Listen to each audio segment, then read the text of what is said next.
Good afternoon, this is Dr. Do again. This video is the Quarantine Special Edition video number 27. Today I've been thinking what can we talk, because I talk about the cardiac, what kind of test the heart might have. So today I'm going to talk about the test that can measure your respiratory function, or the lung function, or the respiratory capacity, and also some imaging study. What kind of test, when to use them, at what circumstances your physician might recommend you to do this kind of test, and how significant, and how to interpret this result. Just very brief, because this is, like I said, this video is just for patients education. I'm sure if you have emergency situation, you go to emergency room with pre-existing conditions, and or your physician might tell you what kind of problem you need to go to the emergency. But today I'm just going to briefly talk about the test used in measure respiratory function. So basically, first of all is the respiratory function test to measure your lung capacity, your whether the trachea or bronchi is narrowed, whether the expiration is blocked. These are included in the pulmonary function test. So if you, especially when you have the asthma, it's very commonly used. In terms of details, like how to measure FEV1 or the total lung capacity, I'm not going to explain this, but basically you will connect it to the machine, and you breathe out the first second, and then continuously how much, and then you probably, if you have asthma, you probably know it. But this is called the pulmonary function test. It's not quite commonly used, may indicate it for some people. The most common used test for the respiratory system, of course, you know it, is chest X-ray. It's so ubiquitous, I should use that word, because whenever you feel coughing, fever, your physician suspect you have, after the physician listen to your lungs, they suspect there's some deep infection, they will send you to have the X-ray. So this is usually X-ray has a anterior, posterior, like just like this position, face to face, or the oblique, or the lateral view. So can see the pleural, and also the markers of the bronchi, and also whether the heart, whether there's enlargement of the heart, the outline of the heart, or blood vessel structure. And basically, this is the most common test for the respiratory function, for them to see whether there is something calcification or nodule, or the bronchi, the markers of the small or bronchial structure, or whether they're interstitial or the lobar. So the chest X-ray can tell a lot for the lung condition. So this is the most common used chest X-ray.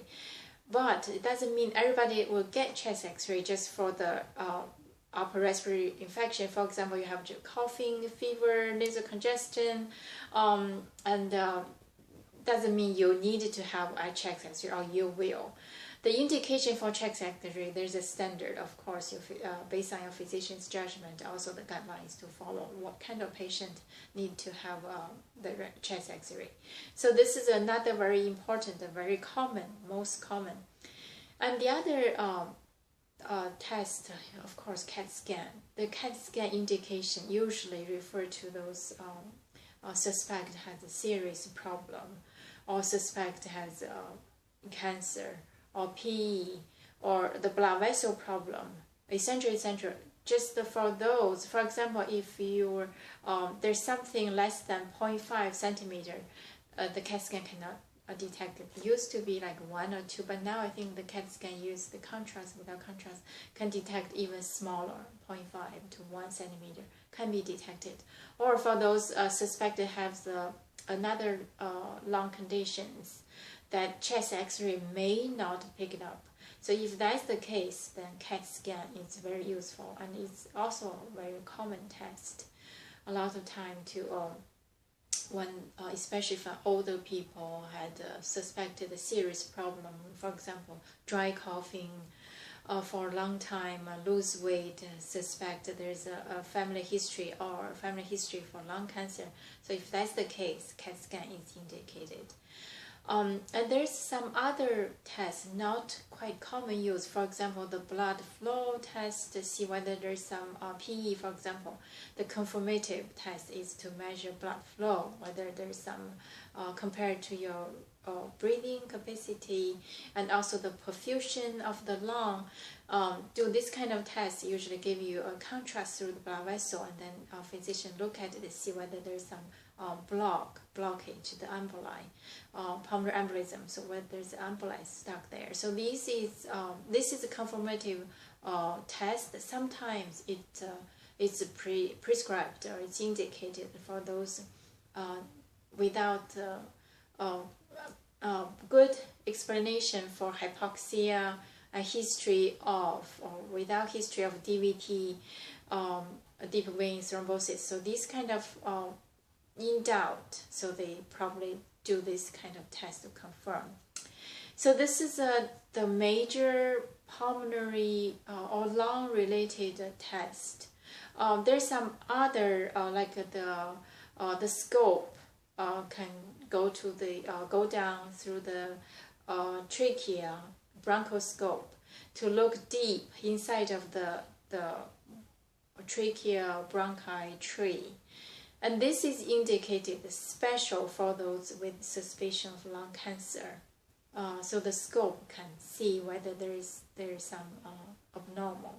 So this is another, and when they do this, they do the washing, use the saline to flush it and get the fluid to do the cytology study. So this is another not quite common use by general practitioner, but the specialist will do this kind of test to check, to confirm or exclude whether you have the tumor or something serious. So that's the other test related to the respiratory system. So this is the major common used test for the respiratory system or for the lung function that I can think of. Of course, there probably something else not quite common, but at the special circumstances it could be prescribed. That's up to your physician. And this just give you some idea, general idea, what kind of test, what's indication, what can they do. All right, so this is for that's all for this video, and I appreciate your time to watch, and I'll see you next time.